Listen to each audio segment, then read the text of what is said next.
in today's video, I want to talk about thread milling. I've been doing quite a bit of thread milling here lately, and I get a ton of questions about where did you get those thread mills, how you set it up in Fusion 360, all those things. So in today's video, I thought first of all, let's talk about these thread mills, and second, I'll show you how I set these up in Fusion 360. Now there are a lot of good videos out there, so I'm not going to get too in-depth into the process, but just going to show you how I do it. So now these thread mills here, these are BSKT, they're Taiwanese made. I got these off of eBay. It's been quite a long time ago since I picked these up, and I've had, like I said, several people inquire about these, so I've been sending the links to people that asked, and I can't find them anymore. So where are you going to get these at?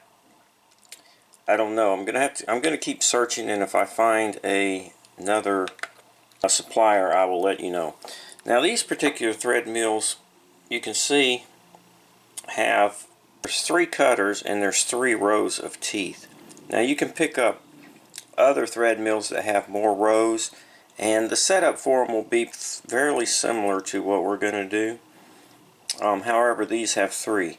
Now one thing about these are, because of the shoulder here, they're limited to the depth of cut. These only go about a ½ inch. Well, depending on what cutter you're using.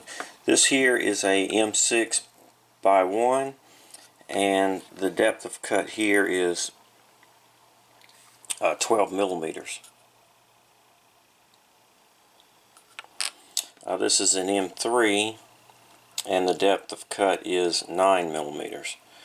So you can see these are useful and they work really well. However, they can't go that deep. So if you have deeper holes, you need to use something like a single point thread mill. Now here is a single point, and you can find these all over the place.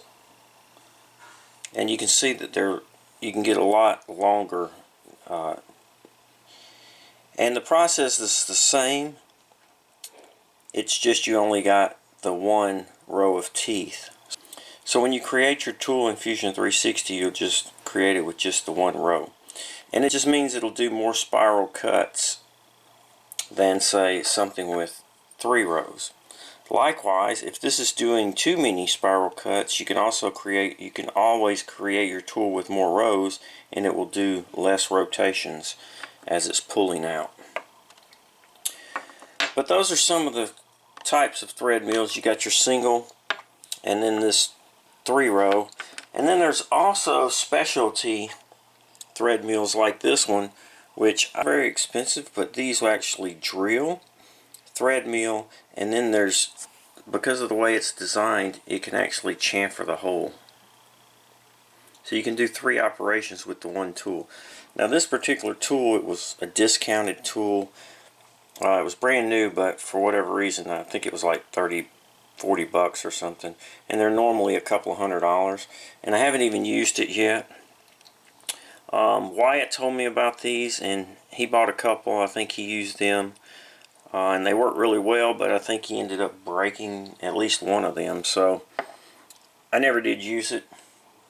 I've just been using these BSKT. So let's go into Fusion 360, and I'll show you how I set these particular thread mills up. Hey guys, well here we are in Fusion 360, and I've drawn this just a simple cube here with an M6 by 1 hole. Now this hole goes all the way through the cube just for this particular situation. So let's go into our manufacturer here and look at the cam and create a tool for our M6 by 1 thread mill. So I want to go into the tool library, and then I want to create a new tool. Now you can put it in a category here. So then we want to go into milling. Now you would think hole making would be correct. However, the thread mill option is not in hole making, because we're not actually making a hole. I guess we're machining a hole. So we're going to click on thread mill, And then I've already got these created. However, I'm going to show you how to create one yourself. So click on New Tool, select Thread Mill, and then we're going to select M6 by 1 thread mill, and then I'll label this one video.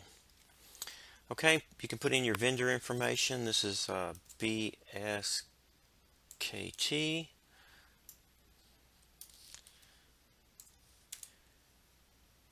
And if there's a link to the product, which in this particular situation there is a link, however the link is no longer good. Next we want to go to cutter.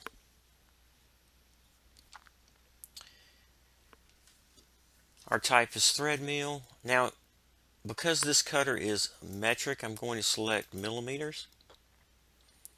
But whenever you're drawing, I like to draw my stuff, cam my operations in inches, so I'll talk about that a little bit later. So we actually do have 3 flutes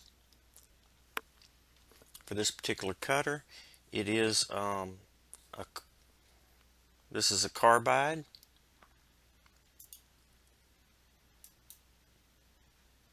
and the diameter is 6 millimeters.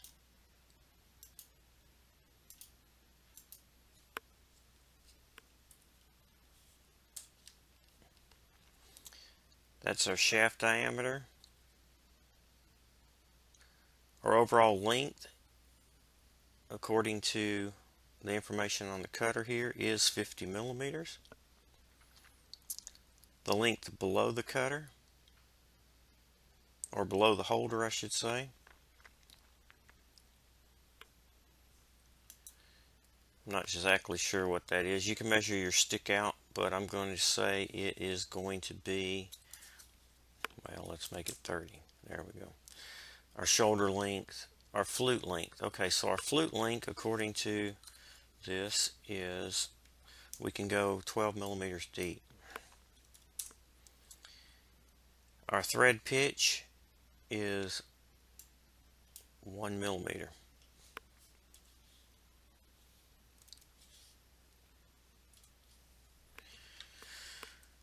This is an M6 by 1, so that will be 1 millimeter. Our number of teeth is 3 teeth, and it's 60 degrees.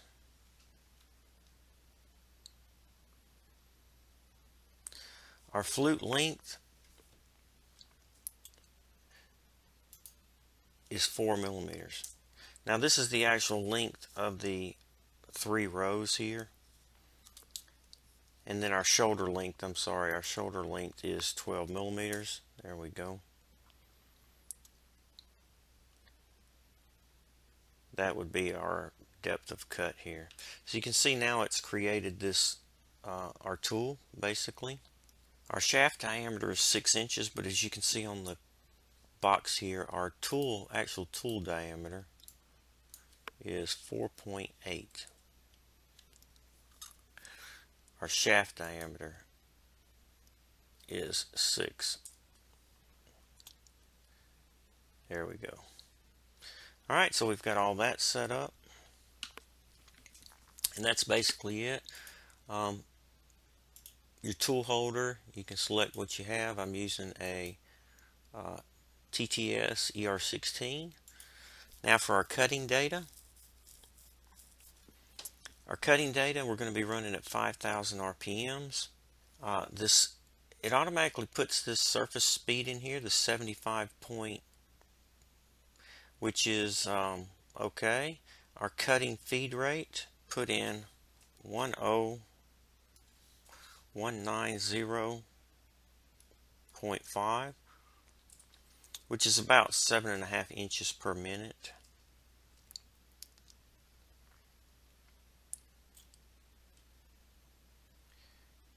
And then we'll change these to just 200, nice even number. 200. Okay, now thread milling is a little bit different than, say, using a compression tap or rigid tapping. Um, the cutter is going to be spinning at 5,000 RPMs, and we're just telling it how fast we want it to rotate as we come out of the hole. Now you can do it faster or you could do it slower, but I found that about 7.5, 8 inches per minute gives me a nice cut, so that's what I use.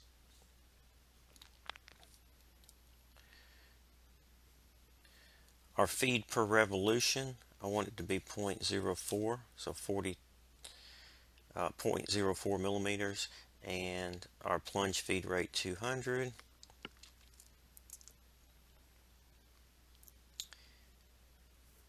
And we're going to use flood coolant. Okay, so our post processor will set up our tool number here.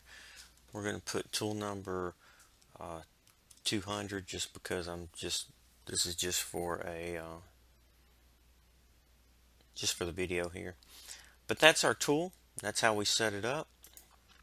So again, we put in our description, our cutter,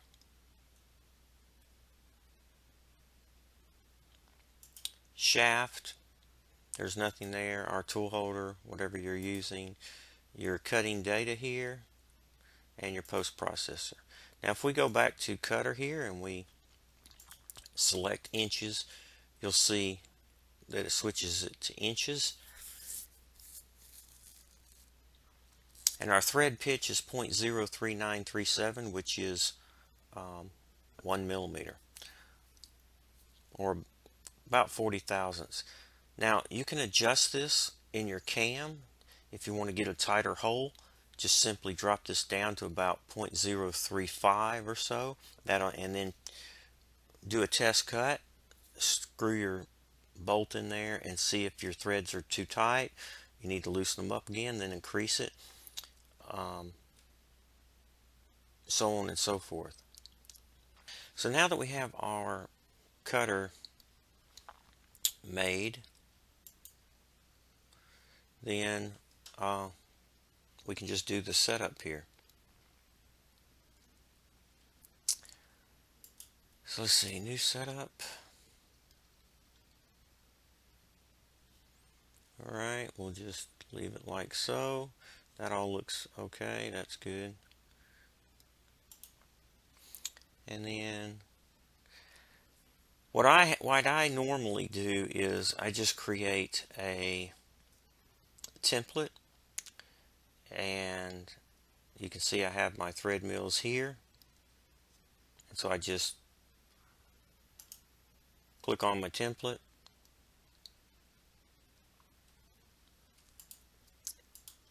then I have my cutter already here. So again, we're running at, because this particular drawing is in inches, you can see it automatically changes all of my information to inches. So it's 5,000 RPMs. We're running at about 7.8 inches per minute here.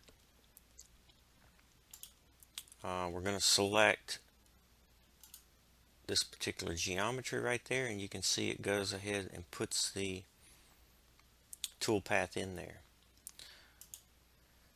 Our height, I have mine, this particular cutter only goes 12 millimeters, so I have it set for 0.45 inches,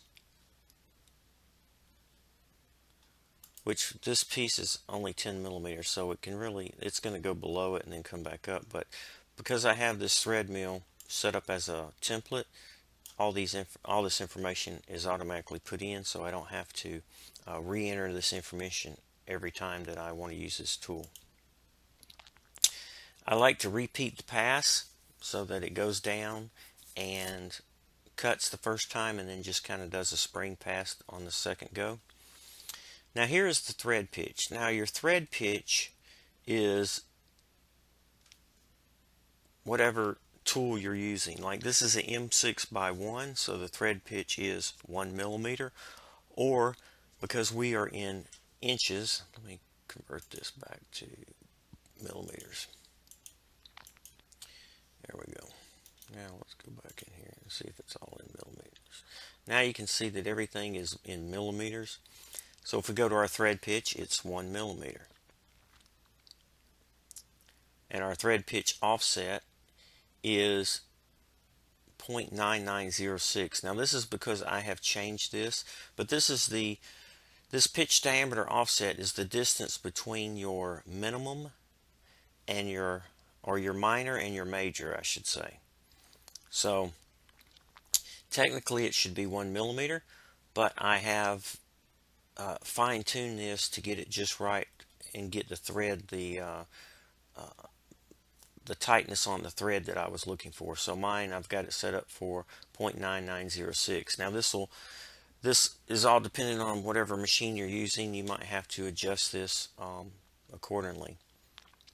But it's just a little bit smaller than the 1 millimeter. So that's how you compensate for a looser, tighter, or looser thread right there. And lead to center. Make sure you check lead to center. If not, the tool will kind of scrape the side of the hole as it goes down, so you definitely want to have it starting in the center, and then it'll work its way out and up. And that's basically it. Fusion 360 does a really good job of doing everything you need it to do, and it's not really that difficult.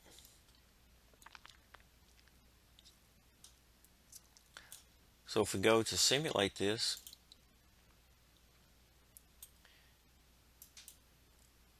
I didn't have a boring operation there, so let's not show the stock. So we just go down, and you can see it just kind of spirals on its way up. It's going to go down again for the spring pass. And there we have it. Now, a couple of things that I want to point out, do's and don'ts. If you're like me, I've got a lot of stuff that I've already drawn over the years, and so some of the things I wanted to come back and thread mill.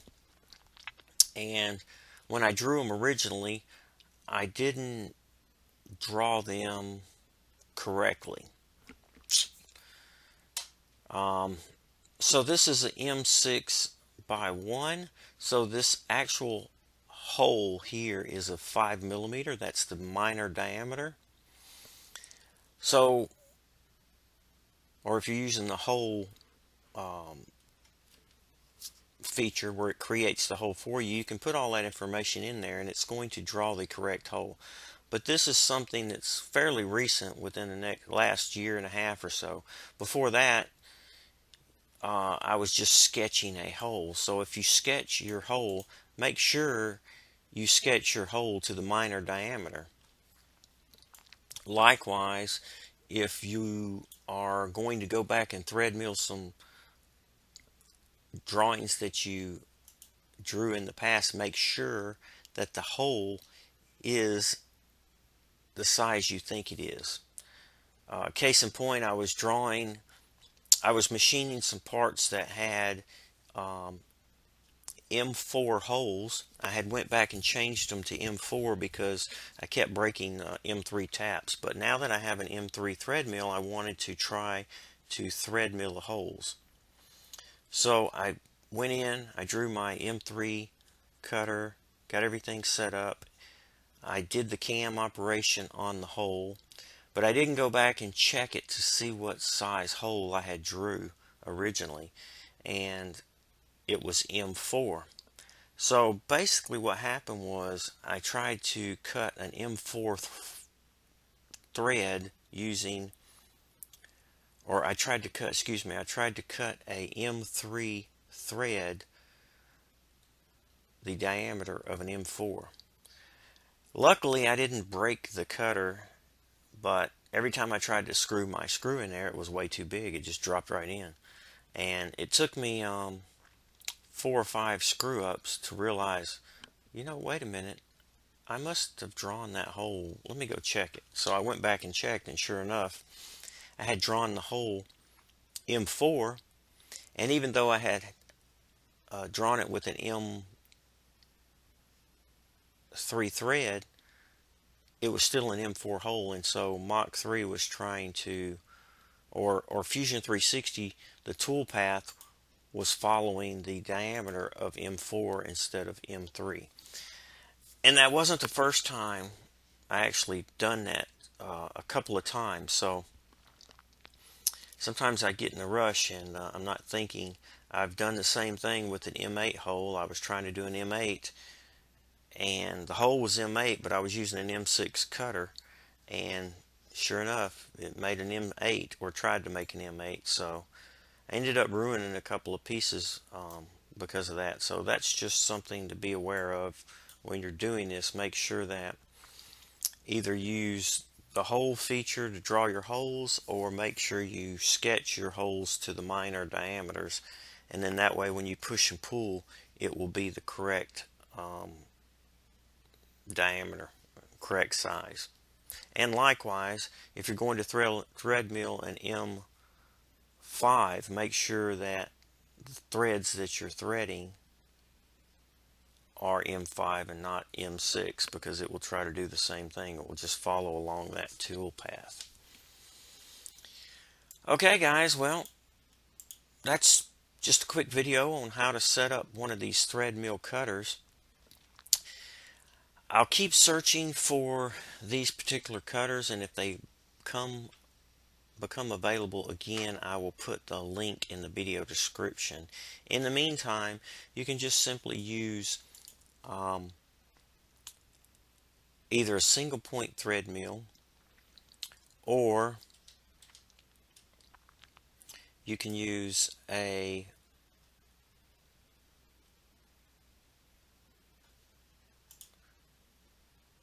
single point thread mill, or you can use one with 7 or 8 rows instead of these that have just 3. They work just the same. It's just you don't have to make as many rotations as you would with a single point, or this one, which has 3 rows of teeth. Guys, thanks for watching the videos. If you're new to my channel and you're just tuning in, click on the subscribe button down here below.